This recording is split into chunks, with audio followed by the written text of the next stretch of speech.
सतगुरु सच्चे पातशाह महाराज जी के चरणों विच अरदास करदा वजीर खां दे द्वारा सतगुरां नूं दर्शन करन दी तांग प्रगट करदे होए महाराज दे चरणों विच बेनती करके अपने दरबार विच सद्दिया।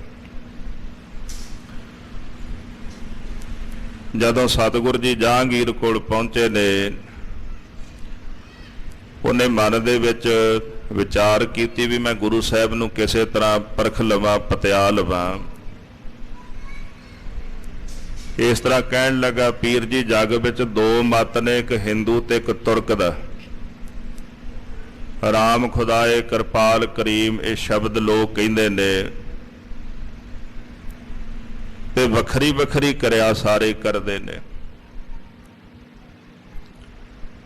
इन्हां दे विचों किहड़ा दीन चंगा है? इहो जे किहड़े कर्म ने जिन्हां नूं करके जगत विच बंधन छुट जांदे ने? गुरु हरगोबिंद साहब जी महाराज कहंदे, बादशाह असीं तां सिरजणहार एक जाणिया है। मनुख जिहड़े ने वो पंज तत्तां दे बणे ने। सिरजणहार एक है, उन्हें पंज तत्तां नाल सारे जीवां नूं पैदा कीता है। इंद्रियां भी इक्को जिहियां, देही भी इक्को जिही है। तो जिहड़ा करनहार परमेश्वर नूं सिमरदा है उही सब तो वड्डा है।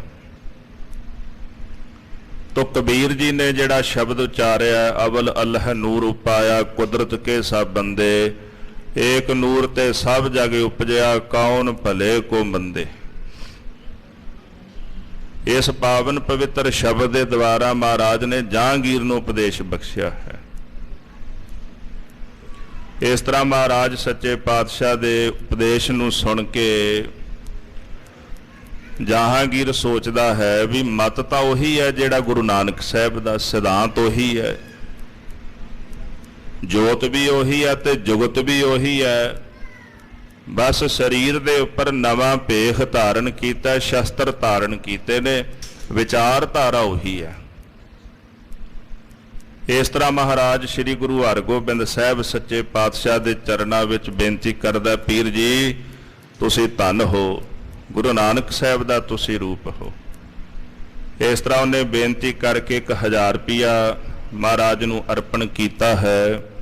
बड़ा सत्कार किया सतगुरां दा। आओ अगले प्रकरण सरवण करिए। सरबत संगतां अपनियां मन बिरतियां श्री गुरु तेग बहादुर साहब के चरणों विच जोड़िए। प्रभ की उस्तत करहो संत मीत, सावधान एकाग्र चीत। मन की एकाग्रता बनाउण वास्ते प्रेम सहित जपो जी सतनाम श्री वाहिगुरु साहिब जी। सतनाम श्री वाहिगुरु साहिब जी। दोहरा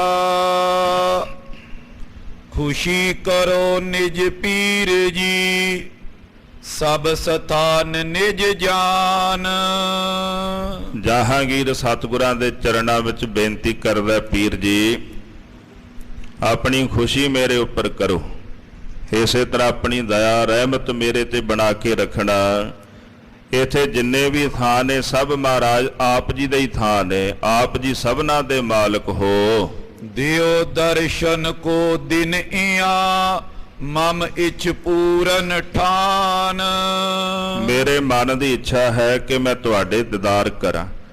किरपा करके कुछ क दिन आप जी इत्थे टिको ते निता प्रति मैं तुहाडे दीदार करा, जिहदे नाल मेरी इच्छा पूर्ण हो जावे। चौपाई इम कै सुन कै करे विसर्जन। जहांगीर ने महाराज सच्चे पातशाह नाल बचन विचार कीते हन। कह सुन के फिर सतगुरु जी नूं विदा कीता। उठ निकसेले अपने सिख जन।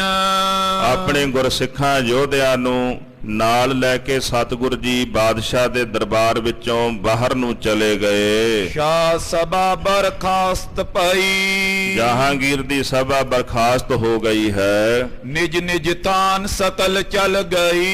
जितने भी उमराव आदक सूबे बैठे सन ਸਭਾ ਵਿੱਚੋਂ ਉੱਠ ਕੇ ਆਪਣੇ ਆਪਣੇ ਥਾਵਾਂ ਤੇ ਚਲੇ ਗਏ। ਆਏ ਸ਼੍ਰੀ ਸਤਿਗੁਰ ਨਿਜ ਡੇਰੇ। ਪੀਰੀ ਪੀਰੀ ਦੇ ਮਾਲਕ ਧੰਨ ਗੁਰੂ ਹਰਗੋਬਿੰਦ ਸਾਹਿਬ ਜੀ ਆਪਣੇ ਪੜਾਅ ਤੇ ਆਪਣੇ ਡੇਰੇ ਵਾਪਸ ਆ ਗਏ। ਚੌਂ ਦਿਸ਼ ਬੰਦਨ ਹੋਤ ਕਨੇਰੇ। ਜਿੱਥੋਂ ਜਿੱਥੋਂ ਮਹਾਰਾਜ ਲੰਘਦੇ ਨੇ ਚਾਰ ਚਫੇਰੇ ਤੋਂ ਸਤਿਗੁਰਾਂ ਨੂੰ ਸਾਰੇ ਬੰਦਨਾ ਕਰਦੇ ਨੇ।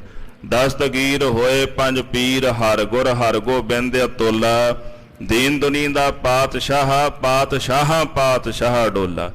ਜਿੱਥੋਂ ਜਹਾਂਗੀਰ ਲੰਘਦਾ ਤੇ ਲੋਕ ਭੈ ਵਿੱਚ ਮੱਥਾ ਟੇਕਦੇ ਵੀ ਕਿਤੇ ਕੁਝ ਕਹਿ ਨਾ ਦੇ।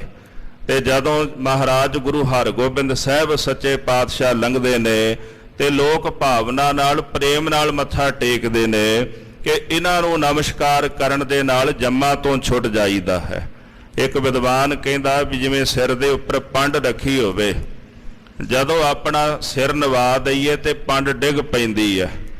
ਇਸੇ ਕਰਕੇ ਜਦੋਂ ਸਤਿਗੁਰਾਂ ਨੂੰ ਸਿੱਖ ਸੀਸ ਨਵਾਉਂਦਾ ਨਾ ਤੇ ਪਾਪ ਦੀ ਪੋਟ ਵੀ ਹੇਠਾਂ ਡਿੱਗ ਪੈਂਦੀ ਹੈ। ਤਾਂ ਤੇ ਸੀਸ ਨਵਾਈਆ ਲਗਾ ਨਾ ਜੰਮ ਕੀ ਚੋਟ। ਜੇ ਸਤਿਗੁਰਾਂ ਨੂੰ ਸਿਰ ਨਵਾਵਾਂਗੇ ਸੀਸ ਨਵਾਵਾਂਗੇ ਤੇ ਜੰਮ ਦੀ ਚੋਟ ਨਹੀਂ ਲੱਗੇਗੀ। ਇਸ ਕਰਕੇ ਲੋਕ ਛੇਵੇਂ ਪਾਤਸ਼ਾਹ ਨੂੰ ਭਾਉ ਨਾਲ ਨਮਸਕਾਰ ਕਰਦੇ ਨੇ ਕਿ ਇਹਨਾਂ ਨੂੰ ਨਮਸਕਾਰ ਕਰਨ ਦੇ ਨਾਲ ਜੰਮਾਂ ਤੋਂ ਛੁੱਟ ਜਾਈਦਾ ਹੈ। ਕੁਝ ਬਿਸਰਾਮ ਪੋਡ ਕਰ ਕੀਨ। ਸਤਿਗੁਰਾਂ ਨੇ ਆਪਣੇ ਪੜਾਅ ਵਿੱਚ ਆ ਕੇ ਕੁਝ ਕੁ ਸਮਾਂ ਆਰਾਮ ਕੀਤਾ ਹੈ। ਕਟਕਾ ਚਤਰ ਬਿਤਾਏ ਪ੍ਰਬੀਨ। ਇਸ ਤਰ੍ਹਾਂ ਚਾਰ ਕੁ ਘੜੀਆਂ ਪਾਤਸ਼ਾਹ ਨੇ ਬਤੀਤ ਕੀਤੀਆਂ। ਬੌਰ ਉਠੇ ਚੜ ਚਲੇ ਤੁਰੰਗ। ਉਪਰੰਤ ਉੱਠ ਕਰਕੇ ਮਹਾਰਾਜ ਜੀ ਆਪਣੇ ਘੋੜੇ ਤੇ ਅਸਵਾਰ ਹੋਏ। ਨਦੀ ਬਿਲੋਕਨ ਸ਼ਿਆਮਲ ਰੰਗ। ਜਿਸ ਜਮਨਾ ਦਾ ਸ਼ਿਆਮਲ ਕਾਲਾ ਪਾਣੀ ਹੈ ਉਹਦਾ ਸਤਿਗੁਰੂ ਜੀ ਪ੍ਰਵਾਹ ਵੇਖਣ ਵਾਸਤੇ, ਸਿਆਮਲ ਰੰਗ ਦਾ ਪਾਣੀ ਵੇਖਣ ਵਾਸਤੇ ਜਮਨਾ ਦੀ ਸੈਰ ਕਰਨ ਲਈ ਚੱਲ ਪਏ। ਤੀਰ ਤੀਰ ਗਮਨੇ ਗੁਰ ਤੀਰ। ਧੀਰ ਜਵਾਨ ਸਤਿਗੁਰ ਜੀ ਘੋੜੇ ਤੇ ਅਸਵਾਰ ਹੋ ਕੇ ਹੌਲੀ ਹੌਲੀ ਜਮਨਾ ਦੇ ਕੰਢੇ ਜਾਂਦੇ ਹਨ। ਹੀਰਤ ਬਿਮਲ ਪ੍ਰਵਾਹਤ ਨੀਰ। ਤੇ ਵਗਦਾ ਹੋਇਆ ਜਮਨਾ ਦਾ ਪਵਿੱਤਰ ਨਿਰਮਲ ਨੀਰ ਦਾ ਪ੍ਰਵਾਹ ਪਾਤਸ਼ਾਹ ਵੇਖਦੇ ਹਨ। ਦੂਰ ਇਕਾਂਤ ਥਾਨ ਬਹੁ ਸੁੰਦਰ। ਸਤਿਗੁਰ ਜੀ ਆਪਣੇ ਪੜਾਅ ਤੋਂ ਚੱਲਦੇ ਦੂਰ ਨਿਕਲ ਗਏ। ਇੱਕ ਜਗ੍ਹਾ ਤੇ ਬੜੀ ਸੁੰਦਰ ਤੇ ਇਕਾਂਤ ਥਾਂ ਮਹਾਰਾਜ ਨੇ ਵੇਖੀ। ਉਤਰ ਪਰੇ ਤੈ ਸ਼੍ਰੀ ਗੁਣ ਮੰਦਰ। ਜਿਹੜੇ ਪਾਤਸ਼ਾਹ ਗੁਣਾਂ ਦਾ ਘਰ, ਸਰਬ ਗੁਣਾਂ ਦਾ ਭੰਡਾਰ, ਸਰਬ ਗੁਣਾਂ ਦਾ ਖਜ਼ਾਨਾ ਨੇ, ਐਸੇ ਪਾਤਸ਼ਾਹ ਆਪਣੇ ਘੋੜੇ ਤੋਂ ਹੇਠਾਂ ਉਤਰ ਪਏ। ਜਲ ਕਰ ਚਰਨ ਪਖਾਰਨ ਕਰੇ। ਸਤਿਗੁਰ ਜੀ ਨੇ ਜਮਨਾ ਦੇ ਪਾਣੀ ਦੇ ਵਿੱਚ ਜਾ ਕਰਕੇ ਆਪਣੇ ਚਰਨ ਪੈਰ ਧੋਣੇ ਕੀਤੇ ਹਨ।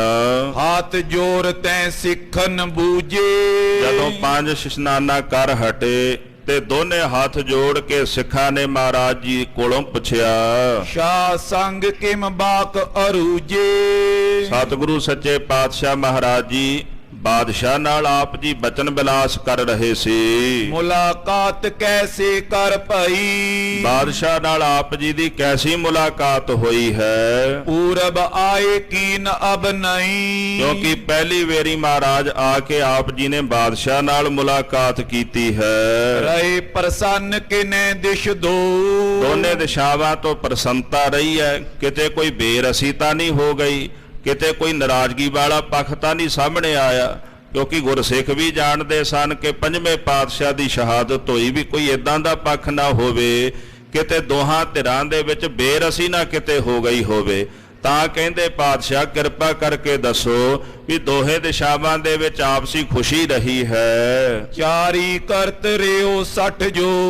ਸਤਿਗੁਰ ਜੀ ਉਹ ਜਿਹੜਾ ਚੁਗਲਖੋਰ ਚੰਦੂ ਨੇਤਾ ਪ੍ਰਤੀ ਸਤਿਗੁਰੂ ਪੰਜਵੇਂ ਪਾਤਸ਼ਾਹ ਜੀ ਦੀ ਚੁਗਲੀ ਕਰਦਾ ਰਿਹਾ ਬਾਦਸ਼ਾਹ ਕੋਲ, ਉਹਨੇ ਬਾਦਸ਼ਾਹ ਦੇ ਕੰਨ ਭਰੇ ਨੇ ਤੇ ਕਿਤੇ ਇਹ ਨਾ ਹੋਵੇ ਵੀ ਬਾਦਸ਼ਾਹ ਦੇ ਮਨ ਵਿੱਚ ਆਪ ਜੀ ਦੇ ਪ੍ਰਤੀ ਕੋਈ ਛਲ ਨਾ ਹੋਵੇ। ਨਿਜ ਪ੍ਰਿਯ ਜਾਨ ਦਾਸ ਸਿੱਖ ਸਾਰੇ। ਸਤਿਗੁਰਾਂ ਨੇ ਆਪਣੇ ਦਾਸਾਂ ਪਿਆਰਿਆਂ ਨੂੰ ਆਪਣਾ ਪਿਆਰਾ ਸਿੱਖ ਜਾਣ ਕਰਕੇ ਮਿਲੇ ਜਥਾ ਸੋ ਪ੍ਰਸੰਗੇ ਉਚਾਰੇ। ਜਿਵੇਂ ਬਾਦਸ਼ਾਹ ਨੂੰ ਮਹਾਰਾਜ ਜੀ ਮਿਲੇ, ਜਿਸ ਤਰ੍ਹਾਂ ਚਰਚਾ ਹੋਈ ਉਹ ਸਾਰਾ ਪ੍ਰਸੰਗ ਸਾਹਿਬ ਜੀ ਨੇ ਸੁਣਾ ਦਿੱਤਾ। ਨਹੀਂ ਸ਼ਾਹ ਕੇ ਹਿਰਦੇ ਖੁਟਾਈ, ਬਾਦਸ਼ਾਹ ਕਹਿੰਦੇ ਬਾਦਸ਼ਾਹ ਦੇ ਮਨ ਦੇ ਵਿੱਚ ਕੋਈ ਵੀ ਖੁਟਿਆਈ ਨਹੀਂ ਹੈ। ਸਾਦਰ ਮਧੁਰੀ ਗਿਰਾ ਅਲਾਈ, ਬਾਦਸ਼ਾਹ ਨੇ ਤੇ ਬੜੇ ਅਦਬ ਸਤਕਾਰ ਦੇ ਨਾਲ ਮਿੱਠੇ ਬਚਨ ਸਾਡੇ ਨਾਲ ਕੀਤੇ, ਮਿੱਠੇ ਬੋਲ ਉਹਨੇ ਬੋਲੇ ਹਨ। ਹਿੰਦੂ ਤੁਰਕ ਬਾਦ ਕੀ ਗਾਥਾ, ਸਭ ਤੋਂ ਪਹਿਲਾਂ ਉਹਨੇ ਸਾਡੇ ਨਾਲ ਹਿੰਦੂ ਤੇ ਤੁਰਕਾਂ ਦੇ ਝਗੜੇ ਦੀ ਗੱਲ ਕੀਤੀ ਹੈ। ਬੂਝਤ ਰਿਓ ਹਮਾਰੇ ਸਾਥਾ, ਇਹ ਸਾਡੇ ਕੋਲੋਂ ਇਸ ਬਾਰੇ ਹੀ ਪੁੱਛਦਾ ਰਿਹਾ ਵੀ ਕੌਣ ਵੱਡਾ, ਹਿੰਦੂ ਵੱਡਾ ਕਿ ਤੁਰਕ ਵੱਡਾ, ਕਿਹਦਾ ਧਰਮ ਵੱਡਾ ਹੈ।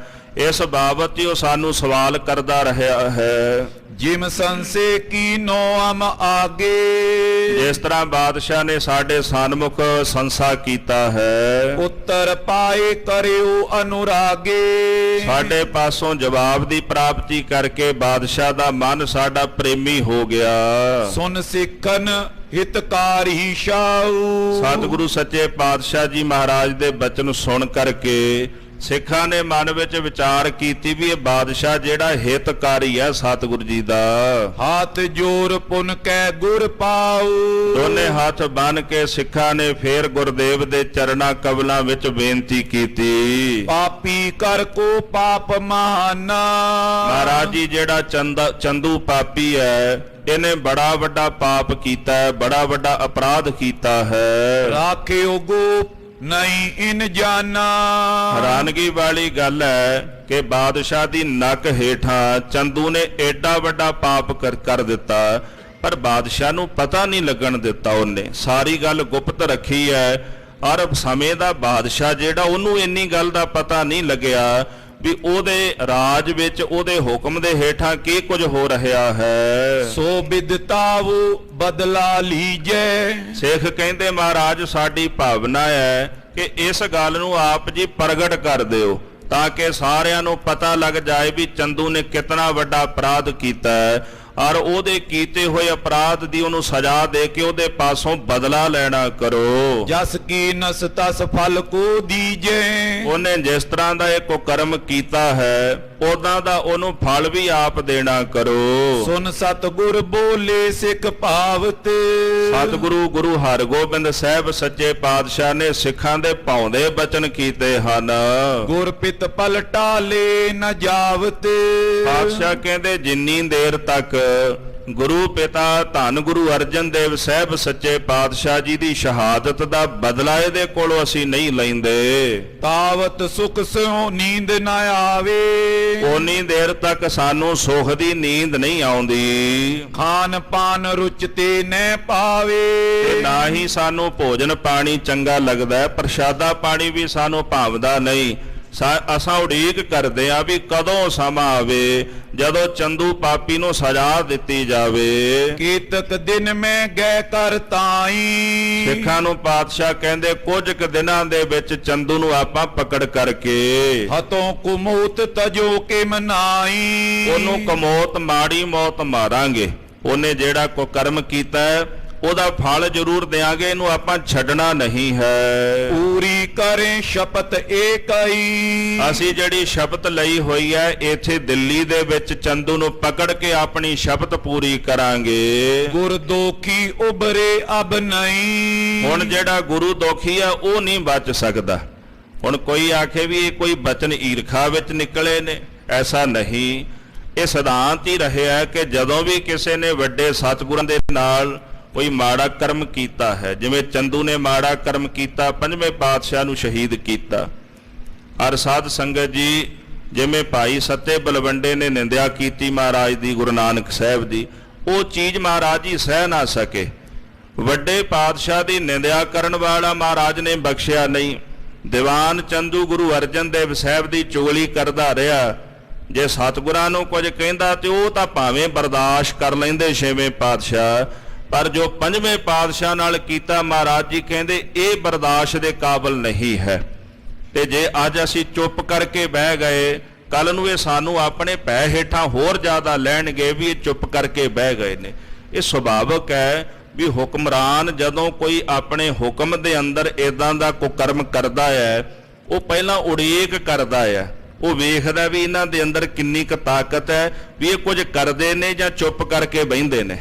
ਜਿਵੇਂ ਮਹਾਰਾਜਾ ਰਣਜੀਤ ਸਿੰਘ ਜੀ ਨੇ ਜਦੋਂ ਰਾਜ ਕੀਤਾ ਨਾ ਜੀ, ਰਾਜ ਕਰਨ ਤੋਂ ਬਾਅਦ 10 ਸਾਲ ਤਾਂ ਮੜੀ ਰਾਜ ਕਰਦੀ ਰਹੀ ਮਹਾਰਾਜਾ ਰਣਜੀਤ ਸਿੰਘ ਦੀ।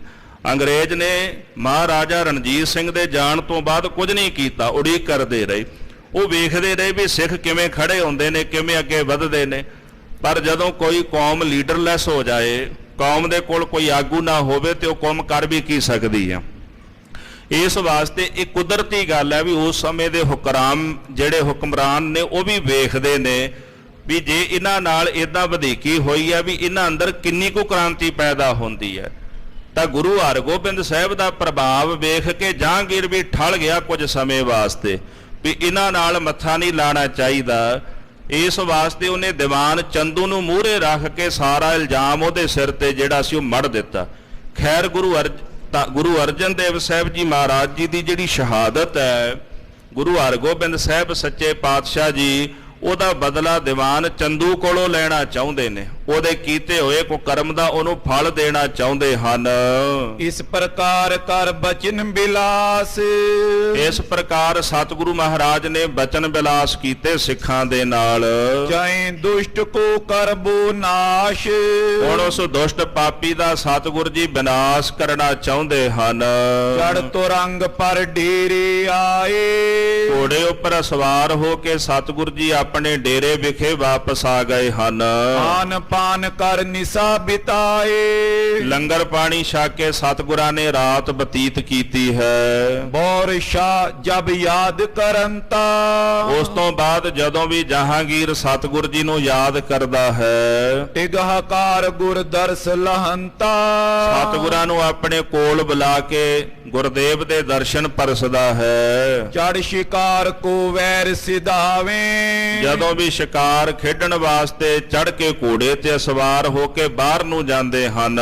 ਵੱਡੇ ਝੀਲ ਫਿਰ ਬਾਹਰ ਆਵੇਂ, ਬਾਹਰ ਸੰਘਣੇ ਜੰਗਲਾਂ ਦੇ ਵਿੱਚ ਫਿਰ ਕਰਕੇ ਵਾਪਸ ਆਉਂਦੇ, ਸ਼ਿਕਾਰ ਖੇਡ ਕੇ ਆਉਂਦੇ ਹਨ।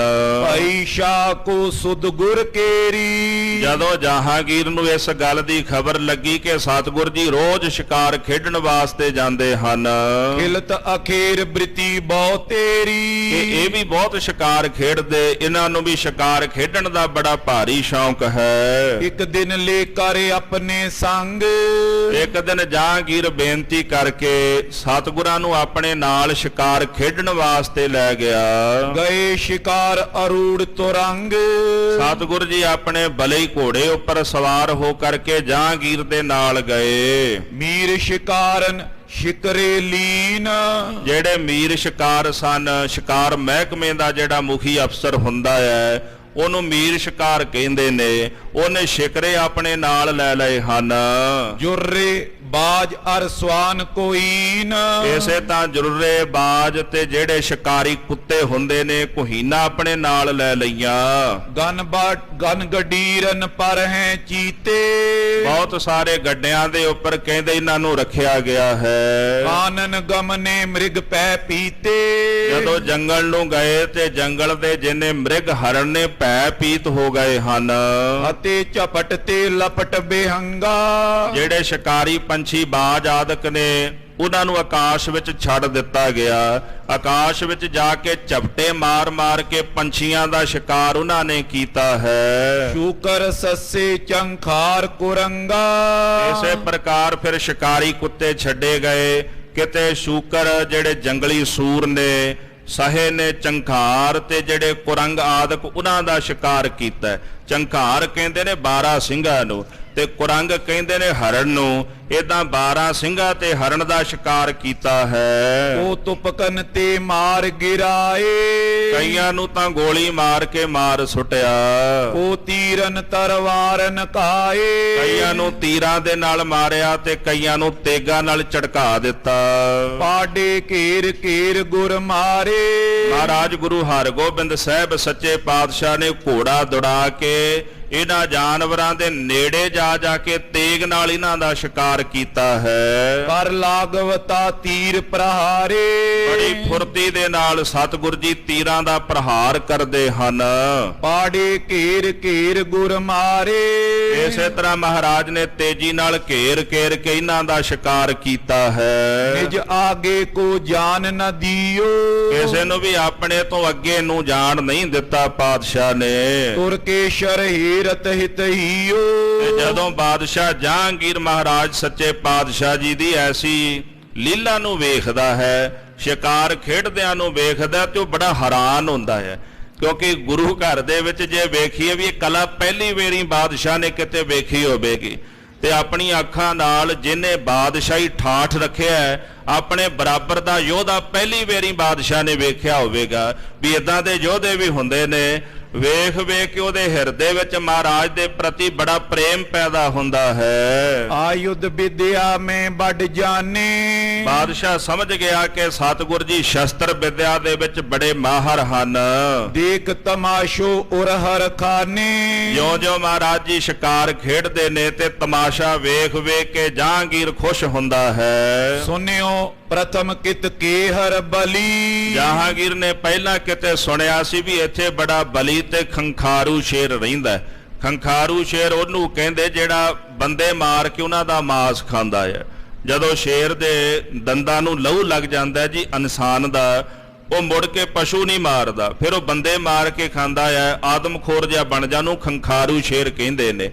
ਤੇ ਬਾਦਸ਼ਾਹ ਨੇ ਸੁਣਿਆ ਸੀ ਵੀ ਇੱਧਰ ਕੋਈ ਖੰਖਾਰੂ ਸ਼ੇਰ ਰਹਿੰਦਾ ਹੈ। ਭਾਈ ਸ਼ਾਹ ਕੇ ਉਰ ਸੁਧ ਪਲੀ, ਉਹਨੂੰ ਯਾਦ ਆ ਗਿਆ, ਉਹਦੇ ਹਿਰਦੇ ਵਿੱਚ ਇਹ ਗੱਲ ਜਿਹੜੀ ਉਹਨੂੰ ਚੇਤੇ ਆ ਗਈ ਹੈ। ਪਨਿਓ ਸਬਨ ਸੋ ਕਰੋ ਪਿਆਨਾ, ਉਹਨੇ ਆਪਣੇ ਸਾਰੇ ਸਾਥੀਆਂ ਨੂੰ ਆਖਿਆ ਵੀ ਸਾਰੇ ਜਾਣੇ ਇੱਥੋਂ ਕੂਚ ਕਰ ਜਾਵੋ। ਜਿਤ ਦਿਸ਼ ਕੇ ਅਰ ਸੁਨਿਓ ਮਾਨਾ, ਜਿਸ ਦਿਸ਼ਾ ਵੱਲ ਆਪਾਂ ਸੁਣਿਆ ਵੀ ਸ਼ੇਰ ਰਹਿੰਦਾ ਉਧਰ ਨੂੰ ਕੂਚ ਕਰ ਜਾਵੋ। ਤਬ ਆਗੂ ਹੋਏ ਲੇ ਗੁਰ ਸੰਗ, ਇਸ ਤਰ੍ਹਾਂ ਆਪ ਮੂਹਰੀ ਹੋ ਕਰਕੇ ਜਹਾਂਗੀਰ ਨੇ ਛੇਵੇਂ ਪਾਤਸ਼ਾਹ ਗੁਰੂ ਹਰਗੋਬਿੰਦ ਸਾਹਿਬ ਜੀ ਨੂੰ ਨਾਲ ਲੈ ਲਿਆ।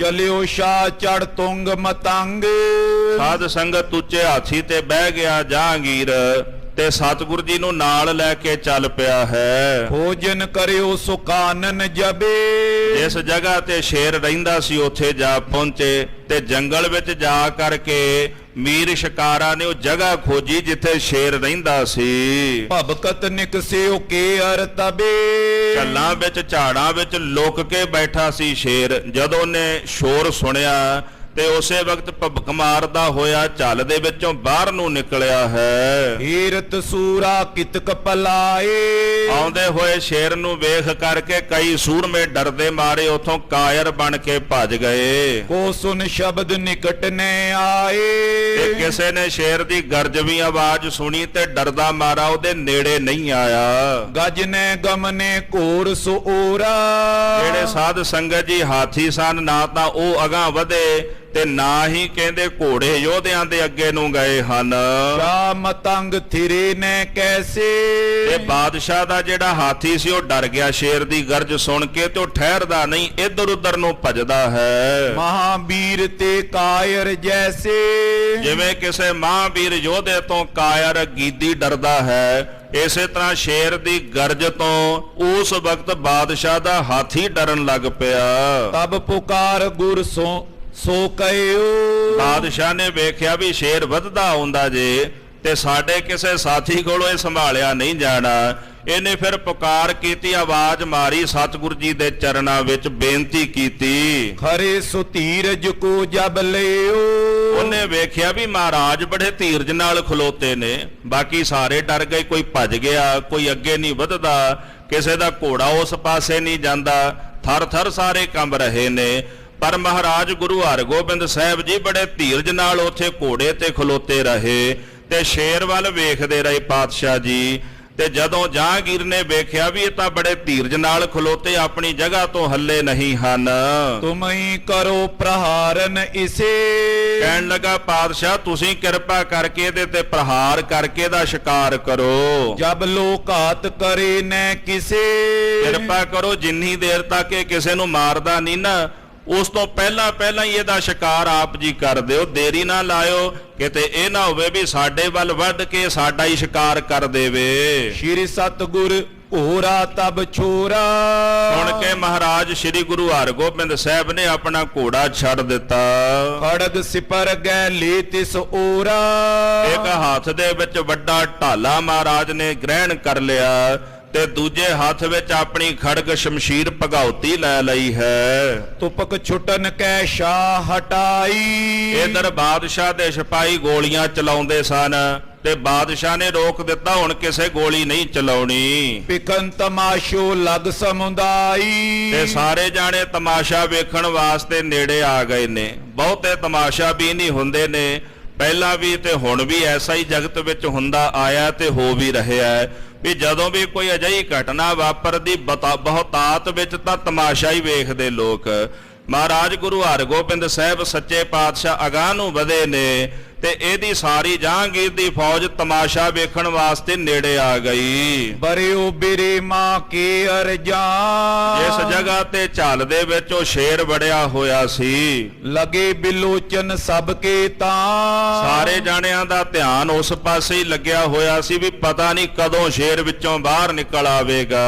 ਧੀਰਜ ਸਹਿਤ ਜਾਤ ਗੁਰ ਆਗੇ। ਬੜੇ ਧੀਰਜ ਦੇ ਨਾਲ ਸਤਿਗੁਰੂ ਛੇਵੇਂ ਪਾਤਸ਼ਾਹ ਗੁਰੂ ਹਰਗੋਬਿੰਦ ਸਾਹਿਬ ਜੀ ਅੱਗੇ ਜਾ ਰਹੇ ਹਨ। ਮਨੋ ਵੀਰ ਰਸ ਸੋਵਤ ਜਾਗੇ। ਕਵੀ ਜੀ ਕਹਿੰਦੇ ਇਸ ਤਰ੍ਹਾਂ ਜਾਣ ਲਓ ਕਿ ਜਿਵੇਂ ਸੁੱਤਾ ਹੋਇਆ ਵੀਰ ਰਸ ਜਾਗ ਗਿਆ ਹੋਵੇ। ਬਰਨ ਬਦਨ ਕੋ ਅਰੁਣ ਵਿਸਾਲਾ। ਸਤਿਗੁਰਾਂ ਦੇ ਮੁਖੜੇ ਦਾ ਜਿਹੜਾ ਰੰਗ ਲਾਲ ਸੁਰਖ ਹੋ ਗਿਆ ਵੀਰ ਰਸ ਦੇ ਨਾਲ, ਨੇਤਰ ਲਾਲ ਸੁਰਖ ਹੋ ਗਏ ਤੇ ਬਾਹੂ ਜਿਹੜੇ ਮਹਾਰਾਜ ਦੇ ਡੌਲੇ ਨੇ ਉਹ ਫੜਕਣ ਲੱਗ ਪਏ ਹਨ। ਗਮਨਤ ਗਏ ਖੜਗ ਅਰ ਢਾਲਾ।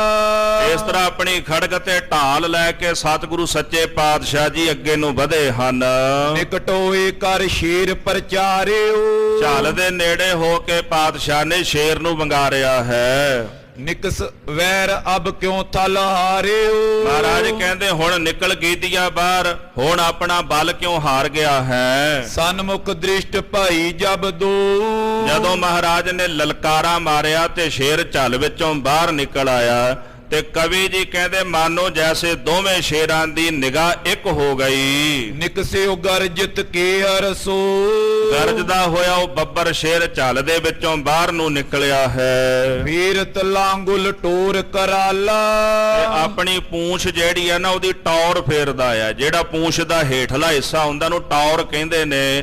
ਆਪਣੀ ਪੂਛ ਨੂੰ ਫੇਰਦਾ ਹੋਇਆ ਮਹਾਰਾਜ ਵੱਲ ਵਧਿਆ ਹੈ। ਝਟਕਤ ਸਟਾ ਭੀਮ ਜਨ ਕਾਲਾ। ਤੇ ਗਰਦਨ ਦੇ ਵਿੱਚ ਕੇਸ ਹੁੰਦੇ ਨੇ। ਜਿਹੜਾ ਬੱਬਰ ਸ਼ੇਰ ਹੁੰਦਾ ਉਹਨੂੰ ਸਿੰਘ ਕਹਿੰਦੇ ਨੇ। ਬਾਕੀ ਇਹਨਾਂ ਦੀਆਂ ਕਿਸਮਾਂ ਕਈ ਤਰ੍ਹਾਂ ਦੀਆਂ ਨੇ। ਸਭ ਤੋਂ ਭਿਅੰਕਰ ਜਿਹੜਾ ਤੇ ਸਭ ਤੋਂ ਸ਼੍ਰੋਮਣੀ ਉਹ ਬੱਬਰ ਸ਼ੇਰ ਹੀ ਹੁੰਦਾ ਹੈ। ਤੇ ਗਰਦਨ ਦੇ ਵਿੱਚ ਉਹਦੇ ਜੱਤ ਹੁੰਦੀ ਹੈ ਤੇ ਪੀਲੇ ਰੰਗ ਦਾ ਹੁੰਦਾ ਹੈ। ਇਸ ਤਰ੍ਹਾਂ ਕਹਿੰਦੇ ਵੀ ਪੀਲੇ ਰੰਗ ਦਾ ਉਹ ਸ਼ੇਰ ਤੇ ਆਪਣੀ ਜਿਹੜੀ ਉਹ ਗਰਦਨ ਦੇ ਨਾਲ ਜੱਤ ਹੈ ਨਾ ਕੇਸਾਂ ਦੀ, ਉਹਨੂੰ ਸੜਕਦਾ ਹੋਇਆ ਝਟਕਦਾ ਹੋਇਆ ਮਹਾਰਾਜ ਸੱਚੇ ਪਾਤਸ਼ਾਹ ਵੱਲ ਵਧਿਆ। ਮੰਨ ਲਓ ਵੀ ਜੈਸੇ ਕਾਲ ਹੀ ਤੁਰਿਆ ਆਉਂਦਾ ਹੋਵੇ। ਲਾਂਬੀ ਬੇਲ ਭਿਆਨਕ ਦਾਂਤ। ਇਹਦੀ ਬੇਲ ਕਹਿੰਦੇ ਵੀ ਜਿਹੜਾ ਜਾਨਵਰ ਲੰਬਾ ਹੋਵੇ ਨਾ ਜੀ ਉਹਨੂੰ ਬੇਲ ਕਹਿੰਦੇ ਨੇ। ਇਹਦਾ ਆਕਾਰ ਜਿਹੜਾ ਬੜਾ ਲੰਬਾ ਸੀ, ਲੰਬਾਈ ਦੇ ਵਿੱਚ ਬਹੁਤ ਜ਼ਿਆਦਾ ਸੀ। ਬਦਨ ਪਸਾਰ ਆਏ ਪਬਕਾਤ। ਮੁਖ ਦੇ ਦੰਦ ਬੜੇ ਭਿਅੰਕਰ ਸਨ ਤੇ ਆਪਣਾ ਮੂੰਹ ਪਸਾਰ ਕੇ ਪਬਕਾਰ ਮਾਰ ਕੇ ਮਹਾਰਾਜ ਵੱਲ ਆਇਆ ਹੈ। ਹੀਰਤ ਲੋਕ ਸਕਲ ਬਿਸਮਾਏ। ਜਹਾਂਗੀਰ ਦੇ ਸਾਥੀ ਵੇਖ ਕੇ ਬੜੇ ਬਿਸਮਾਦ ਹੋ ਗਏ, ਹੈਰਾਨ ਹੋ ਗਏ। ਸ਼੍ਰੀ ਗੁਰ ਬਚੇ ਨਾ ਇਸੇ ਅਗਵਾਏ। ਹੁਣ ਉਹ ਆਪਣਾ ਅਨੁਮਾਨ ਲਾਉਂਦੇ ਨੇ ਕਿ ਗੁਰੂ ਹਰਗੋਬਿੰਦ ਸਾਹਿਬ ਜੀ ਇਸ ਸ਼ੇਰ ਦੇ ਸਾਹਮਣੇ ਬਚ ਨਹੀਂ ਸਕਦੇ। ਹਮ ਆਗੇ ਅਸ ਕੇ ਅਰਮਾਹਾ। ਇਸ ਤੋਂ ਪਹਿਲਾਂ ਵੀ ਅਸੀਂ ਇਹੋ ਜਿਹਾ ਕਦੇ ਸ਼ੇਰ ਨਹੀਂ ਵੇਖਿਆ। ਨਹੀਂ ਬਿਲੋਕਨ ਕੀਨੋ ਕਹਾ। ਕਿਸੇ ਵੀ ਜਗ੍ਹਾ ਤੇ ਭਾਵੇਂ ਹੋਰ ਬੜੇ ਸ਼ੇਰ ਵੇਖੇ ਅਸਾਂ, ਪਰ ਇਦਾਂ ਦਾ ਸ਼ੇਰ ਅਸੀਂ ਅੱਜ ਤਾਈਂ ਨਹੀਂ ਵੇਖਿਆ। ਇਹ ਪਹਿਲੀ ਵੇਰੀ ਵੇਖਿਆ ਹੈ। ਠਾਂਡੇ ਦੂਰ ਤਰਾਸ ਕੋ ਪਾਵੇ। ਦੂਰ ਖਲੋਤੇ ਹੋਏ ਜਹਾਂਗੀਰ ਦੇ ਜਿਹੜੇ ਸਿਪਾਹੀ ਨੇ ਉਹ ਥਰ ਥਰ ਕੰਬਦੇ ਨੇ, ਭੈ ਦੇ ਨਾਲ ਕੰਬਦੇ ਹਨ। ਦੇਖਤ ਗਨ ਕੋ ਨਿਕਟ ਨ ਆਵੇ। ਦੂਰ ਖਲੋ ਕੇ ਵੇਖ ਜ਼ਰੂਰ ਰਹੇ ਨੇ ਪਰ ਡਰਦਾ ਮਾਰਾ ਕੋਈ ਨੇੜੇ ਨਹੀਂ ਆਉਂਦਾ। ਆਵਤ ਸਨਮੁਖ ਬਦਨ ਪਸਾਰਾ। ਆਪਣਾ ਮੂੰਹ ਪਸਾਰ ਕਰਕੇ ਉਹ ਸ਼ੇਰ ਜਦੋਂ ਮਹਾਰਾਜ ਸੱਚੇ ਪਾਤਸ਼ਾਹ ਦੇ ਸਾਹਮਣੇ ਆਇਆ, ਧਰ ਧੀਰਜ ਸਤਿਗੁਰੂ ਨਿਹਾਰਾ। ਧੀਰਜ ਧਾਰਨ ਕਰਕੇ ਮੀਰੀ ਪੀਰੀ ਦੇ ਮਾਲਕ ਸਤਿਗੁਰਾਂ ਨੇ ਉਹਦੇ ਵੱਲ ਵੇਖਿਆ ਹੈ। ਬਾਮ ਹੱਥ ਧਰ ਸਿਪਰ ਅਗਾਰੀ। ਆਪਣੇ ਖੱਬੇ ਹੱਥ ਦੇ ਵਿੱਚ ਪਕੜੀ ਹੋਈ ਢਾਲ ਪਾਤਸ਼ਾਹ ਨੇ ਮੂਹਰੇ ਕਰ ਦਿੱਤੀ। ਕਰ ਪ੍ਰਾਕਰਮ ਕੋ ਮੁਖ ਪਰ ਮਾਰੀ। ਛੇ ਆਉਂਦੇ ਹੋਏ ਸ਼ੇਰ ਦੇ ਮੂੰਹ ਦੇ ਉੱਪਰ ਬਾਹੂ ਬਲ ਕਰਕੇ ਜ਼ੋਰ ਨਾਲ ਮਹਾਰਾਜ ਨੇ ਢਾਲ ਮਾਰੀ ਹੈ। ਕੁੱਪੇ ਓਜ ਤੇ ਦੀਨ ਤਕੇਲਾ। ਸਤਿਗੁਰ ਜੀ ਬੜੇ ਵੀਰ ਰਸ ਦੇ ਵਿੱਚ ਆ ਗਏ, ਮਾਨੋ ਕਿ ਸਾਰਾ ਵੀਰ ਰਸ ਹੀ ਗੁਰੂ ਹਰਗੋਬਿੰਦ ਸਾਹਿਬ ਸੱਚੇ ਪਾਤਸ਼ਾਹ ਦੇ ਅੰਦਰ ਇਕੱਤਰ ਹੋ ਗਿਆ ਹੋਵੇ। ਇੱਕੋ ਢਾਲ ਦਾ ਪ੍ਰਹਾਰ ਮਹਾਰਾਜ ਨੇ ਜ਼ੋਰ ਨਾਲ ਕੀਤਾ। ਇਸ ਸ਼ੇਰ ਨੂੰ ਪਿਛਾਂਹ ਨੂੰ ਧੱਕ ਦਿੱਤਾ ਪਾਤਸ਼ਾਹ ਨੇ। ਆਗੇ ਹੋਏ ਪਛੇਲਾ ਮੇਲਾ। ਜਿਹੜਾ ਸ਼ੇਰ ਅੱਗੇ ਹੋਇਆ ਮਹਾਰਾਜ ਸੱਚੇ ਪਾਤਸ਼ਾਹ ਨੇ ਢਾਲ ਮਾਰ ਕੇ ਪਿਛਾਂਹ ਨੂੰ ਕਰ ਦਿੱਤਾ ਹੈ। ਚੰਦਰਹਾਸ ਚਮਕਿਓ ਕਰਦਾਏ।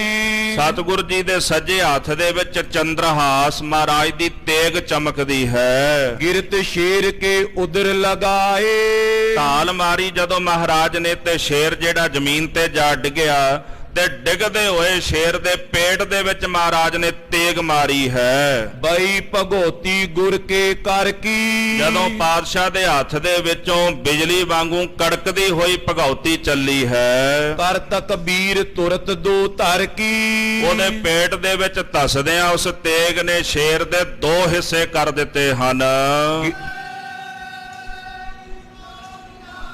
ਸਤਿ ਸ੍ਰੀ ਅਕਾਲ।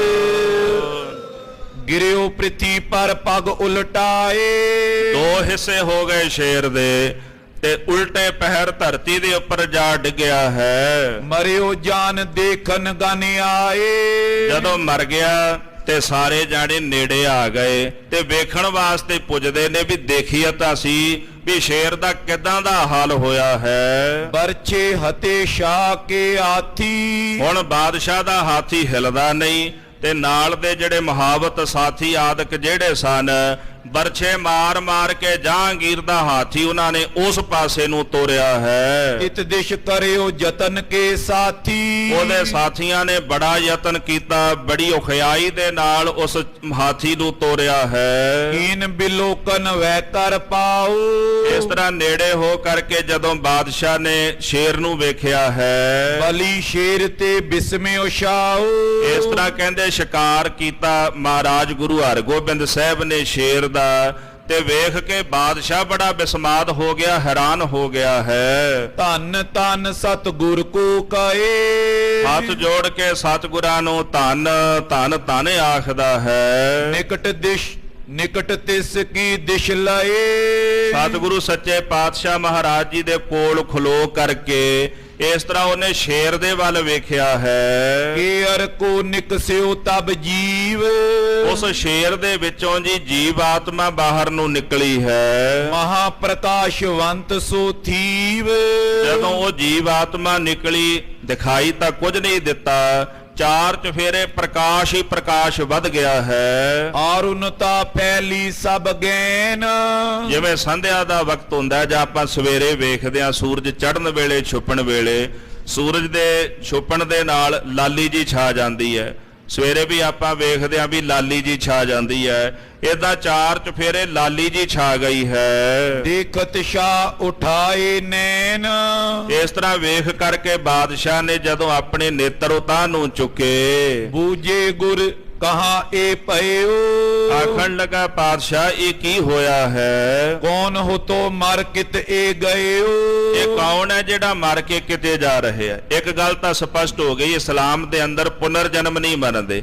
ਉਹ ਕਹਿੰਦੇ ਵੀ ਕਬਰ ਵਿੱਚ ਹੀ ਜੀਵ ਆਤਮਾ ਰਹਿੰਦੀ ਹੈ। ਪਰ ਇੱਥੇ ਹੁਣ ਗੱਲ ਸਪਸ਼ਟ ਹੋ ਗਈ ਵੀ ਜਹਾਂਗੀਰ ਆਪਣੇ ਮੁਖ ਤੋਂ ਕਹਿੰਦਾ ਵੀ ਮਹਾਰਾਜ ਇਹ ਕੌਣ ਹੈ ਜਿਹੜਾ ਸਰੀਰ ਵਿੱਚੋਂ ਨਿਕਲ ਕੇ ਕਿਸ ਪਾਸੇ ਨੂੰ ਗਿਆ ਹੈ। ਕਿਉਂ ਪ੍ਰਕਾਸ਼ ਐਸੋ ਦ੍ਰਿਸ਼ਟਾਇਓ। ਮਹਾਰਾਜ ਜੀ ਇਹੋ ਜਿਹਾ ਪ੍ਰਕਾਸ਼ ਜਿਹੜਾ ਚਾਰ ਚਫੇਰੇ ਕਿਉਂ ਦਿਖਾਈ ਦਿੱਤਾ ਹੈ। ਵਿਖਿਓ ਅਪੂਰਬ ਮੈਂ ਬਿਸਮਾਇਓ। ਇਸ ਤੋਂ ਪਹਿਲਾਂ ਤਾਂ ਮੈਂ ਕਦੇ ਨਹੀਂ ਵੇਖਿਆ, ਇਦਾਂ ਦਾ ਕੌਤਕ ਮੈਨੂੰ ਕਦੇ ਦਿਖਾਈ ਨਹੀਂ ਦਿੱਤਾ। ਪਹਿਲੀ ਵੇਰੀ ਮਹਾਰਾਜ ਜੀ ਮੈਂ ਵੇਖਿਆ ਹੈ, ਜਿਹਨੂੰ ਵੇਖ ਕੇ ਮੈਂ ਬੜਾ ਬਿਸਮਾਦ ਹੋ ਗਿਆ ਹਾਂ। ਸੁਨ ਸ਼੍ਰੀ ਹਰਗੋਬਿੰਦ ਬਖਾਨੋ, ਇਹ ਬਚਨ ਸੁਣ ਕੇ ਸਤਿਗੁਰੂ ਸ੍ਰੀ ਗੁਰੂ ਹਰਗੋਬਿੰਦ ਸਾਹਿਬ ਜੀ ਫਰਮਾਨ ਕਰਦੇ ਹਨ। ਕਾਸਮ ਬੇਗ ਨਾਮ ਇਸ ਜਾਨੋ, ਮਹਾਰਾਜ ਜੀ ਕਹਿਣ ਲੱਗੇ ਇਹਦਾ ਨਾਮ ਕਾਸਮ ਬੇਗ ਕਰਕੇ ਜਾਣੋ। ਤੁਮ ਹਕਾਰ ਕੈ ਬੂਜਨ ਕੀਜੇ, ਇਸ ਤਰ੍ਹਾਂ ਕਰ ਤੂੰ ਆਪ ਹੀ ਇਹਨੂੰ ਆਵਾਜ਼ ਮਾਰ ਕੇ ਨਾ ਪੁੱਛ ਲੈ। ਸੁਨਿਓ 400 ਉੱਤਰ ਲੀਜੇ, ਜੋ ਕੁਝ ਸੁਣਨਾ ਚਾਹੁੰਦਾ ਇਹਦੇ ਕੋਲੋਂ ਆਪਣਾ ਪੁੱਛ ਕੇ ਉੱਤਰ ਲੈ ਲੈ। ਜਹਾਂਗੀਰ ਲੈ ਨਾਮ ਗੁਹਾਰਾ, ਜਹਾਂਗੀਰ ਨੇ ਕਾਸਮ ਬੇਗ ਨਾਮ ਲੈ ਕੇ ਉੱਚੀ ਜੀ ਗੁਹਾਰ ਲਾਈ ਹੈ। ਤਿਨ ਤਰੋ ਪਰ ਥਿਰ ਹੋਏ ਉਚਾਰਾ, ਉਹ ਜਿਹੜੀ ਜੀਵ ਆਤਮਾ ਸੀ ਉਹ ਦਰਖਤ ਦੇ ਉੱਪਰ ਜਾ ਕਰਕੇ ਥਿਰ ਹੋ ਗਈ। ਜਦੋਂ ਇਹਨੇ ਗੁਹਾਰ ਲਾਈ, ਆਵਾਜ਼ ਮਾਰੀ ਹੈ, ਪੂਰਬ ਜਨਮ ਹੁਤੋ ਨਰ ਤਨ ਮੈਂ, ਆਖਣ ਲੱਗਾ ਵੀ ਕੌਣ ਹੈ ਭਾਈ ਤੂੰ, ਕਿੱਥੋਂ ਆਇਆ, ਕਿੱਧਰ ਨੂੰ ਚੱਲਿਆ, ਆ ਸ਼ੇਰ ਦੀ ਜੂਨੀ ਕਿਵੇਂ ਤੈਨੂੰ ਪ੍ਰਾਪਤ ਹੋਈ। ਫਿਰ ਉਹਨੇ ਅੱਗੋਂ ਜਵਾਬ ਦਿੱਤਾ, ਆਖਣ ਲੱਗਾ ਵੀ ਪੂਰਬਲੇ ਜਨਮ ਦੇ ਵਿੱਚ ਪਹਿਲਾਂ ਮੇਰੇ ਪਾਸ ਜਿਹੜਾ ਸਰੀਰ ਸੀ ਉਹ ਮਨੁੱਖ ਦਾ ਸੀ। ਅਬ ਕੇ ਅਰ ਹੋਏ ਬਾਸੋ ਬਨ ਮੈਂ, ਤੇ ਹੁਣ ਮੈਂ ਸ਼ੇਰ ਹੋ ਕਰਕੇ ਜੰਗਲ ਦੇ ਵਿੱਚ ਵਾਸਾ ਕਰਦਾ ਹਾਂ। ਪਾਤਸ਼ਾਹ ਅਕਬਰ ਤੁਵਤਾਤ, ਜਿਹੜਾ ਤੇਰਾ ਪਿਤਾ ਬਾਦਸ਼ਾਹ ਅਕਬਰ ਸੀ, ਲਗਤ ਕਬੀਲੇ ਮੈਂ ਤਿਸ ਭਰਾਤ, ਤੇ ਕਬੀਲੇ ਦੇ ਵਿੱਚ ਮੈਂ ਅਕਬਰ ਦਾ ਭਰਾ ਲੱਗਦਾ ਸੀ। ਇੱਕ ਦਿਨ ਅਮਰਦਾਸ ਗੁਰ ਪਾਸ, ਇੱਕ ਦਿਨ ਬਾਦਸ਼ਾਹ ਅਕਬਰ ਧੰਨ ਗੁਰੂ ਅਮਰਦਾਸ ਸੱਚੇ ਪਾਤਸ਼ਾਹ ਦੇ ਦਰਸ਼ਨਾਂ ਦੀ ਸਿੱਖ ਲੈ ਕਰਕੇ ਗਇਓ ਸ਼ਾਹ ਕਰ ਦਰਸ਼ਨ ਆਸ, ਸਤਿਗੁਰਾਂ ਦੇ ਦਰਸ਼ਨ ਦੀਦਾਰ ਕਰਨ ਵਾਸਤੇ ਸ੍ਰੀ ਗੋਇੰਦਵਾਲ ਸਾਹਿਬ ਗਿਆ ਹੈ। ਉਤੋਂ ਸੰਗ ਮੈਂ ਦਿਖ ਰਿਸ ਛਾਈ, ਕਾਸਮ ਬੇ ਕਹਿੰਦਾ ਮੈਂ ਵੀ ਨਾਲ ਸੀ ਉਸ ਵਕਤ ਉਹਨਾਂ ਦੇ। ਤੇ ਜਦੋਂ ਬਾਦਸ਼ਾਹ ਗੁਰੂ ਸਾਹਿਬ ਨੂੰ ਮਿਲਿਆ, ਵੇਖ ਕੇ ਮੇਰੇ ਮਨ ਦੇ ਅੰਦਰ ਬੜਾ ਕ੍ਰੋਧ ਪੈਦਾ ਹੋ ਗਿਆ ਹੈ। ਕਿਆ ਪੂਜਨ ਇੰਦੂ ਟਿਕ ਜਾਈ, ਮੈਂ ਸੋਚੀ ਜਾਵਾਂ ਵੀ ਹੈ ਤਾਂ ਇਹ ਮੁਸਲਮਾਨ ਔਰ ਸਮੇਂ ਦਾ ਬਾਦਸ਼ਾਹ ਹੈ, ਜਿਹਨੂੰ ਸਾਰੇ ਆ ਕੇ ਸੀਸ ਝੁਕਾਉਂਦੇ ਨੇ, ਤੇ ਕੀ ਇਹ ਹਿੰਦੂਆਂ ਦੇ ਕੋਲ ਜਾ ਕੇ ਉਹਨਾਂ ਦੇ ਅੱਗੇ ਸੀਸ ਝੁਕਾਉਂਦਾ ਫਿਰਦਾ ਹੈ। ਚਲਿਓ ਨਹੀਂ ਮੇਰੋ ਕੁਛ ਚਾਰਾ, ਪਰ ਮੈਂ ਕਰ ਵੀ ਕੀ ਸਕਦਾ ਸੀ, ਮੈਂ ਤਾਂ ਛੋਟਾ ਜਿਹਾ ਇੱਕ ਉਮਰਾਵ ਸੀ, ਉਹ ਸਮੇਂ ਦਾ ਬਾਦਸ਼ਾਹ, ਤੇ ਮੇਰਾ ਕੋਈ ਚਾਰਾ ਨਹੀਂ ਚੱਲਿਆ ਅਕਬਰ ਦੇ ਸਾਹਮਣੇ। ਮੁਖ ਤੇ ਬੋ ਅਪਵਾਦ ਉਚਾਰਾ, ਤੇ ਮੈਂ ਆਪਣੇ ਆਪ ਵਿੱਚ ਹੀ ਮਹਾਰਾਜ ਸੱਚੇ ਪਾਤਸ਼ਾਹ ਗੁਰੂ ਅਮਰਦਾਸ ਸਾਹਿਬ ਦੀ ਨਿੰਦਿਆ ਕੀਤੀ। ਨਿੰਦਕ ਪ੍ਰਭੂ ਭੁਲਾਇਆ, ਕਾਲ ਨੇੜੇ ਆਇਆ, ਹਰ ਜਨ ਸਿਉ ਬਾਦ ਉਠਰੀਐ। ਬੰਦੇ ਦਾ ਸਭ ਤੋਂ ਵੱਡਾ ਦੁਸ਼ਮਣ ਨਿੰਦਿਆ। ਨਿੰਦਿਆ ਰਸ ਵੀ ਹੈ, ਨਿੰਦਿਆ ਮਨੁੱਖ ਦਾ ਦੁਸ਼ਮਣ ਵੀ ਹੈ। ਬਾਸ਼ਰਤ ਹੈ ਵੀ ਨਿੰਦਿਆ ਦੂਜੇ ਦੀ ਹੁੰਦੀ ਹੋਵੇ।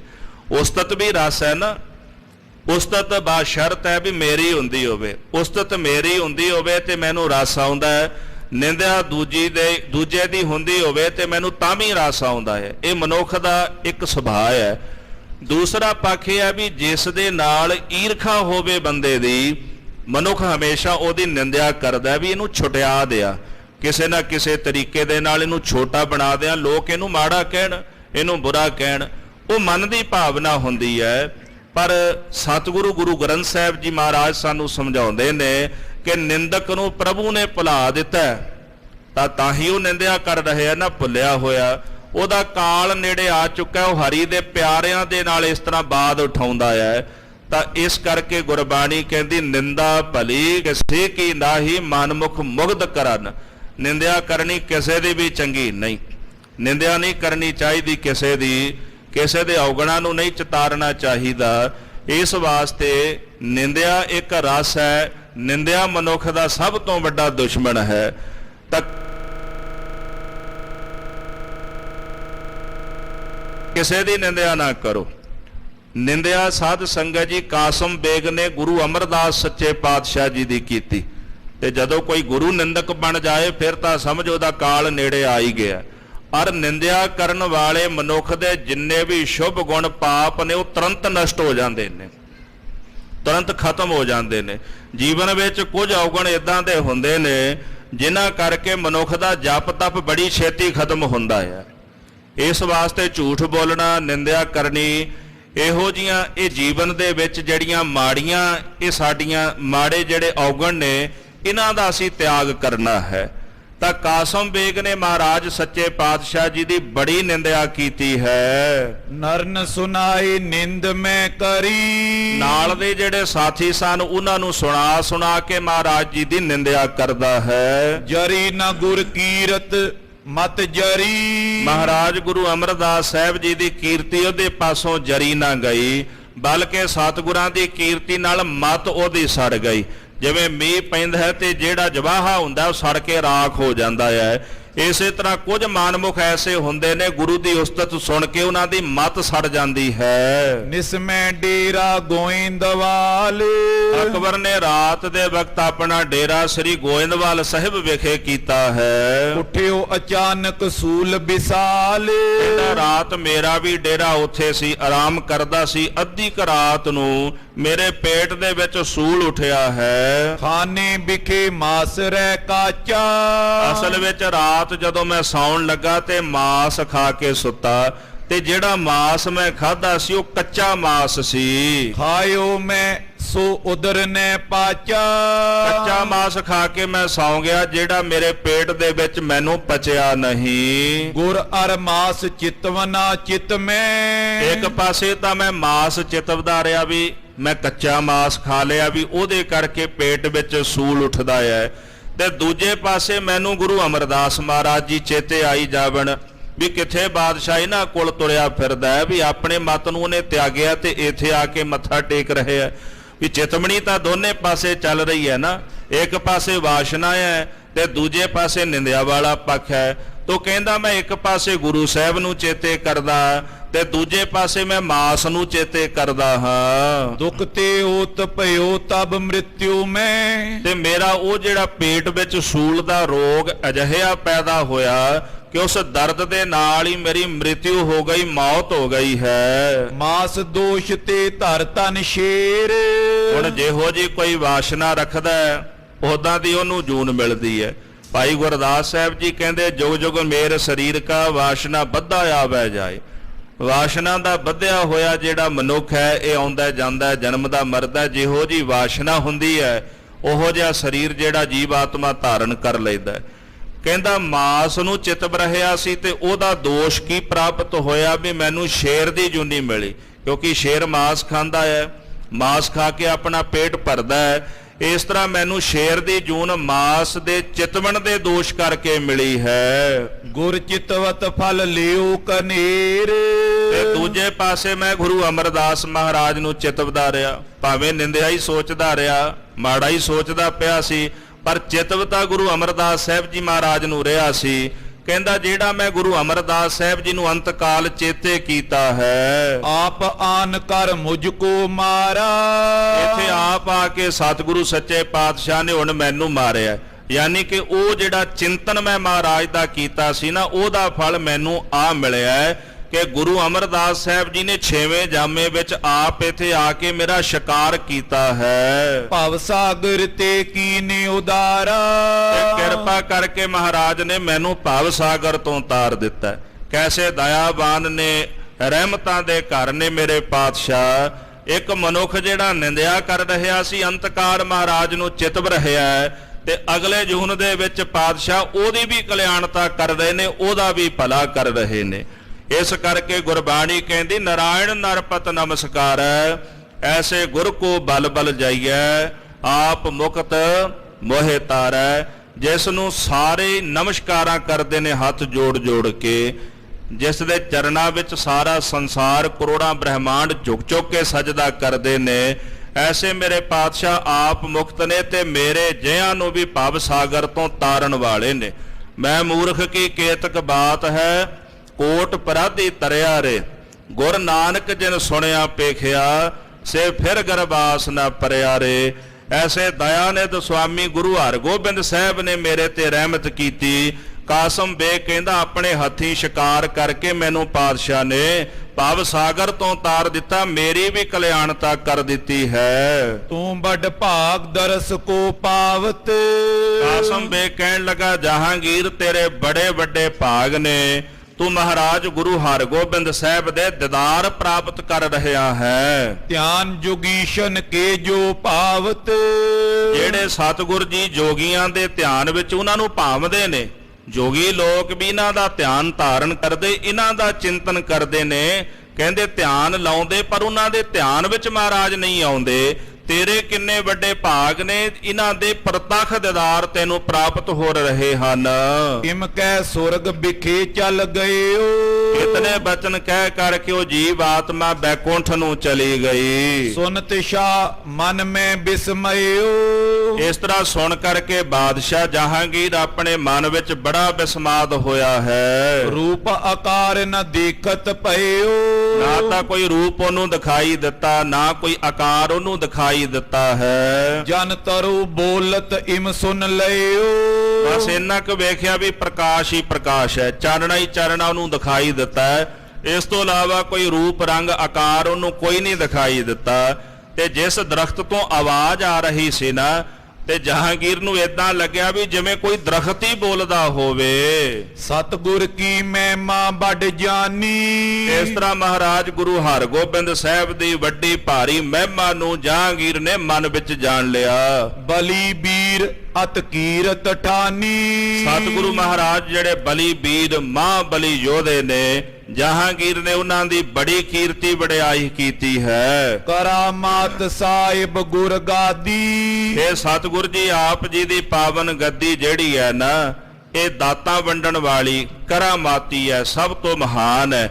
ਇਸ ਪਾਵਨ ਪਵਿੱਤਰ ਗੱਦੀ ਉੱਪਰ ਆਪ ਗੁਰੂ ਨਾਨਕ ਸਾਹਿਬ ਦੇ 6ਵੇਂ ਰੂਪ ਬੈਠੇ ਹੋ, ਤੇ ਆਪ ਜੀ ਕਰਾਮਾਤ ਸਾਹਿਬ ਕਰਾਮਾਤੀ ਹੋ। ਕਰੀ ਹਜ਼ਾਰਨ ਕੇ ਘਟ ਸ਼ਾਦੀ, ਆਪ ਜੀ ਨੇ ਦਇਆ ਕਰਕੇ ਹਜ਼ਾਰਾਂ ਜੀਵਾਂ ਦੇ ਹਿਰਦੇ ਵਿੱਚ ਆਨੰਦ ਪੈਦਾ ਕਰ ਦਿੱਤਾ, ਖੁਸ਼ੀ ਪੈਦਾ ਕਰ ਦਿੱਤੀ ਹੈ। ਬੜੇ ਬਹਾਦਰ ਗੁਰ ਬਲ ਭਾਰੀ, ਬਾਦਸ਼ਾਹ ਆਪ ਜੀ ਬੜੇ ਵੱਡੇ ਬਹਾਦਰ ਹੋ, ਇਤਨਾ ਭਾਰੀ ਬਲ ਆਪ ਜੀ ਦੇ ਵਿੱਚ ਹੈ। ਗੇਰਿਓ ਸ਼ੇਰ ਸਿਪਰ ਮੁਖ ਮਾਰੀ, ਮਹਾਰਾਜ ਬਾ ਕਮਾਲ ਦੀ ਗੱਲ ਹੈ ਕਿ ਜਿਸ ਸ਼ੇਰ ਦੇ ਨੇੜੇ ਲੋਕ ਜਾਣ ਤੋਂ ਡਰਦੇ ਨੇ, ਆਪ ਜੀ ਨੇ ਢਾਲ ਮਾਰ ਕੇ ਸ਼ੇਰ ਧਕੇਲ ਕੇ ਧਰਤੀ ਉੱਪਰ ਸੁੱਟ ਦਿੱਤਾ ਹੈ।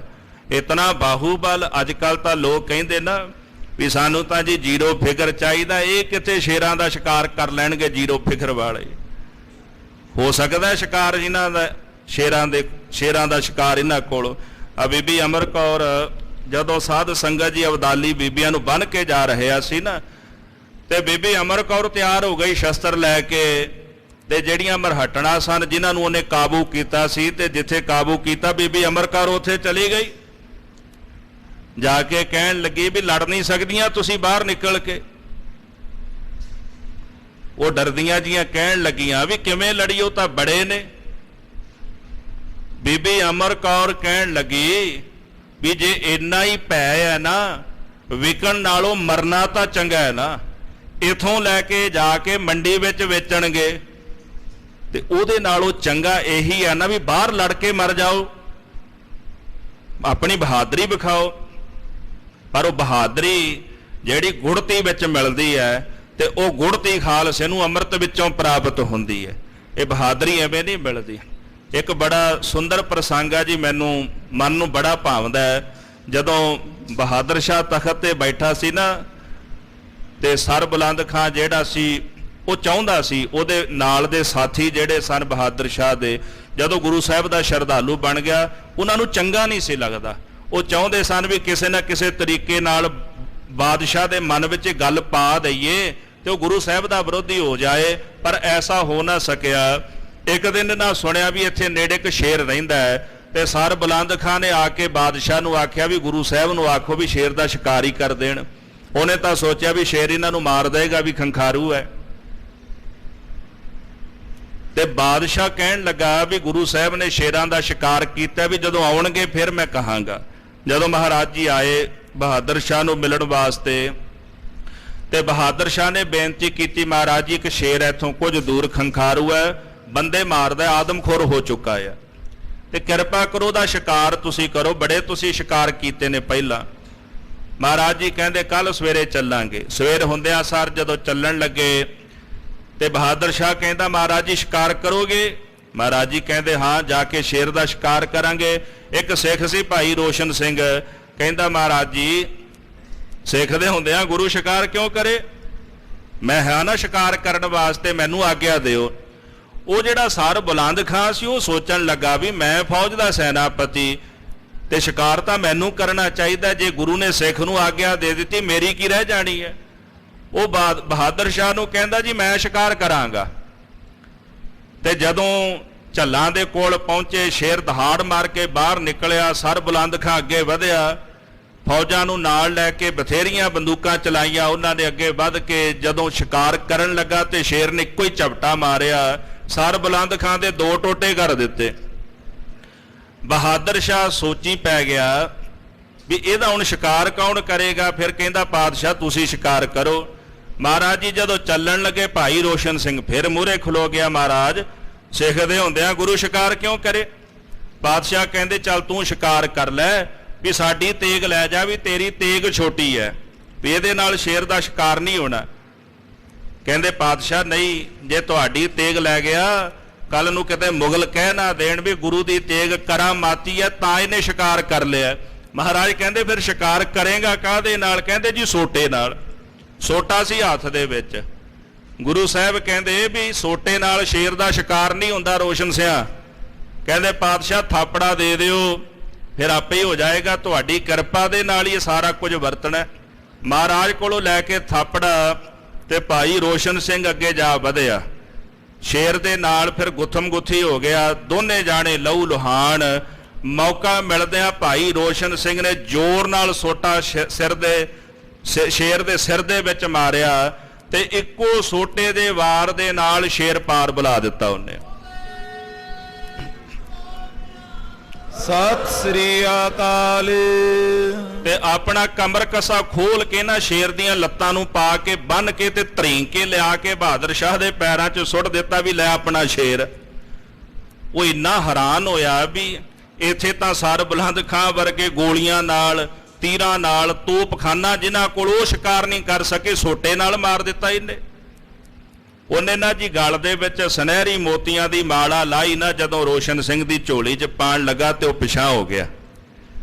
ਬਾਦਸ਼ਾਹ ਕਹਿੰਦਾ ਇਹ ਕੀ, ਲੋਕ ਮੇਰੇ ਕੋਲੋਂ ਇਨਾਮ ਚਾਹੁੰਦੇ ਨੇ, ਮੈਂ ਤੈਨੂੰ ਇਨਾਮ ਦੇਣ ਲੱਗਾ। ਰੋਸ਼ਨ ਸਿੰਘ ਨੇ ਬਾ ਕਮਾਲ ਦੀ ਇੱਕ ਗੱਲ ਆਖਿਆ ਬਾਦਸ਼ਾਹ ਮੇਰੀ ਝੋਲੀ ਗੁਰੂ ਗੋਬਿੰਦ ਸਿੰਘ ਮਹਾਰਾਜ ਸੱਚੇ ਪਾਤਸ਼ਾਹ ਤੋਂ ਬਿਨਾਂ ਕੋਈ ਨਹੀਂ ਭਰ ਸਕਦਾ। ਅਗਰ ਮੇਰੀ ਕੋਈ ਝੋਲੀ ਭਰ ਸਕਦਾ ਹੈ ਤੇ ਗੁਰੂ ਗੋਬਿੰਦ ਸਿੰਘ ਮਹਾਰਾਜ ਸੱਚੇ ਪਾਤਸ਼ਾਹ ਭਰ ਸਕਦੇ ਨੇ। ਕਾਸ਼ ਕਿਤੇ ਸਿੱਖਾਂ ਨੂੰ ਇਹ ਮੱਤ ਆ ਜਾਏ ਨਾ ਕਿ ਗੁਰੂ ਗ੍ਰੰਥ ਸਾਹਿਬ ਤੋਂ ਬਿਨਾਂ ਸਾਡੀ ਝੋਲੀ ਕੋਈ ਭਰ ਨਹੀਂ ਸਕਦਾ ਤੇ ਸਾਡੀ ਚੜ੍ਹਦੀ ਕਲਾ ਹੋ ਜਾਵੇ। ਤਾਂ ਸਾਧ ਸੰਗਤ ਜੀ ਇਹ ਬਹਾਦਰੀ ਜਿਹੜੀ ਹੈ ਨਾ, ਇਹ ਖੰਡੇ ਬਾਟੇ ਦੀ ਪੌਲ ਤੇ ਬਾਣੀ ਦੀ ਸ਼ਕਤੀ ਵਿੱਚੋਂ ਸਿੱਖ ਨੂੰ ਪ੍ਰਾਪਤ ਹੁੰਦੀ ਹੈ। ਤਾਂ ਜਹਾਂਗੀਰ ਆਪ ਉਸਤਤ ਕਰਦਾ ਮਹਾਰਾਜ ਤੁਸੀਂ ਬੜੇ ਵੱਡੇ ਬਹਾਦਰ ਹੋ, ਭਾਰੀ ਬਲ ਵਾਲੇ ਹੋ। ਗਿਰਿਓ ਸ਼ੇਰ ਸਿਪਰ ਮੁਖ ਮਾਰੀ। ਮਹਾਰਾਜ ਜੀ ਤੁਸੀਂ ਢਾਲ ਮਾਰ ਕੇ ਸ਼ੇਰ ਜਿਹੜਾ ਧਰਤੀ ਤੇ ਸੁੱਟ ਦਿੱਤਾ। ਜਥਾ ਡੀਲ ਤਿਮ ਆਯੁਧ ਧਾਰੀ। ਜਿਵੇਂ ਆਪ ਜੀ ਦੇ ਸਰੀਰ ਦਾ ਕੱਦ ਹੈ ਇਦਾਂ ਹੀ ਆਪ ਜੀ ਸ਼ਸਤਰ ਧਾਰੀ ਹੋ। ਭਾਈ ਸਾਹਿਬ ਜੀ ਨੇ ਹੀ ਲਿਖਿਆ ਵੀ ਜਿਉਂ-ਜਿਉਂ ਸਮਾਂ ਲੰਘਦਾ ਸੀ ਤੇ ਕਮਾਨ ਦਾ ਵਜਨ ਵੀ ਦੁੱਗਣਾ ਕਰਦੇ ਜਾਂਦੇ ਸਨ ਮਹਾਰਾਜ ਜੀ। ਕੋਈ ਨਾ ਸਮਸਰ ਹੋਏ ਤੁਮਾਰੀ। ਮਹਾਰਾਜ ਜੀ ਕੋਈ ਵੀ ਆਪ ਜੀ ਦੇ ਬਰਾਬਰ ਤੁਲ ਨਹੀਂ ਹੋ ਸਕਦਾ। ਹਜ਼ਰਤ ਹਰਕਤ ਲੈ ਗੁਰ ਤੀਰ।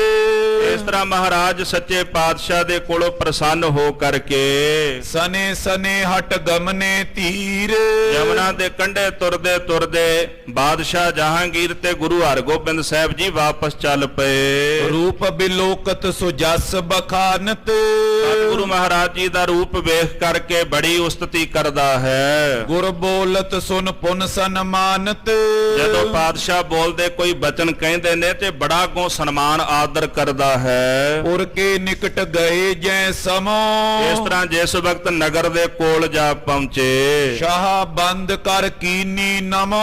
ਦੋਨੇ ਹੱਥ ਬੰਨ ਕੇ ਜਹਾਂਗੀਰ ਨੇ ਗੁਰੂ ਸਾਹਿਬ ਨੂੰ ਨਮਸਕਾਰ ਕੀਤੀ। ਸਤਿਗੁਰ ਨਿਜ ਡੇਰੇ ਕੋ ਆਏ।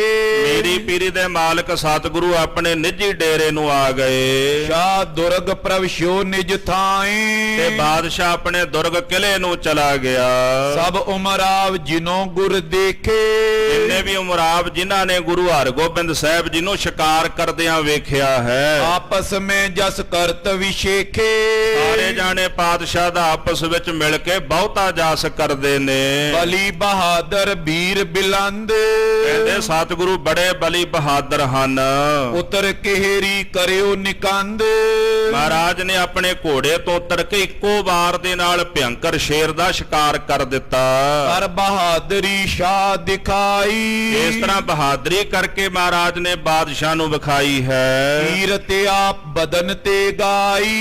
ਤੇ ਸਤਿਗੁਰੂ ਮਹਾਰਾਜ ਜੀ ਦੀ ਕੀਰਤੀ ਬਾਦਸ਼ਾਹ ਨੇ ਆਪਣੇ ਮੁਖ ਦੁਆਰਾ ਗਾਇਨ ਕੀਤੀ ਹੈ। खान पान कर खिलकत सारी। ਇਸ ਤਰ੍ਹਾਂ ਰਾਤ ਦਾ ਸਮਾਂ ਹੋਇਆ, ਲੰਗਰ ਪਾਣੀ ਛਕ ਕਰਕੇ सुपत जता सुख निजा निशा गुजारी। ਇਸ ਤਰ੍ਹਾਂ ਫਿਰ ਸਾਰੇ ਜਾਣਿਆਂ ਨੇ ਸੌਂ ਕੇ ਸੁਖ ਦੇ ਸਹਿਤ ਆਪਣੀ ਰਾਤ ਜਿਹੜੀ ਉਹ ਬਤੀਤ ਕੀਤੀ ਹੈ। ਮਹਾਰਾਜ ਸੱਚੇ ਪਾਤਸ਼ਾਹ ਦਿੱਲੀੋਂ ਕੂਚ ਕਰਨਗੇ। ਕਥਾ ਆਪਾਂ ਕੱਲ ਦੇ ਪ੍ਰਕਰਣਾਂ ਵਿੱਚ ਸਰਵਣ ਕਰਾਂਗੇ। ਸਮੇਂ ਦੇ ਲਿਹਾਜ਼ ਨਾਲ ਸਮਾਪਤੀ ਹੈ। ਸਤਿਗੁਰੂ ਸਾਹਿਬ ਜੀ ਦੇ ਪਾਵਨ ਇਤਿਹਾਸ ਦੀ ਕਥਾ ਕਰਦਿਆਂ ਹੋਈਆਂ ਬੇਅੰਤ ਪ੍ਰਕਾਰ ਦੀਆਂ ਭੁੱਲਾਂ ਦੀ ਖਿਮਾ ਕਰਨੀ ਜੀ। ਹੇ ਗੋਬਿੰਦ, ਹੇ ਗੋਪਾਲ, ਹੇ ਦਇਆਲ, लाल ਪ੍ਰਾਣਨਾਥ, ਅਨਾਥ ਸਖੇ, ਦੀਨ ਦਰਦ ਨਿਵਾਰ, ਹੇ ਸਮਰੱਥ ਅਗੰਮ ਪੂਰਨ, ਮੋਹਿ ਮਇਆ ਧਾਰ, ਅੰਧਕੂਪ ਮਹਾ ਭਿਆਨ, ਨਾਨਕ ਪਾਰਿਓ ਆਏ ਪ੍ਰਭ ਸਰਣਾਗਤੀ, ਕਿਰਪਾ ਨਿਜ ਦਇਆ, ਏਕ ਅਖਰ ਹਰ ਮਨ ਬਸਤ, ਨਾਨਕ ਹੋਤ ਨਿਹਾਲ, ਵਾਹਿਗੁਰੂ ਨਾਮ ਜਹਾਜ ਹੈ, ਚੜੇ ਸੋ ਉਤਰੇ ਪਾਰ, ਜੋ ਸ਼ਰਧਾ ਕਰ ਸੇਵੰਦੇ, ਗੁਰ ਪਾਰ ਉਤਾਰਨ, ਵਾਹਿਗੁਰੂ ਨਾਮ ਜਹਾਜ ਹੈ, ਚੜੇ ਸੋ ਉਤਰੇ ਪਾਰ, ਜੋ ਸ਼ਰਧਾ ਕਰ ਸੇਵੰਦੇ, ਗੁਰ ਪਾਰ ਉਤਾਰਨ ਹਾਰ। ਵਾਹਿਗੁਰੂ ਜੀ ਕਾ ਖਾਲਸਾ, ਵਾਹਿਗੁਰੂ ਜੀ ਕੀ ਫਤਿਹ।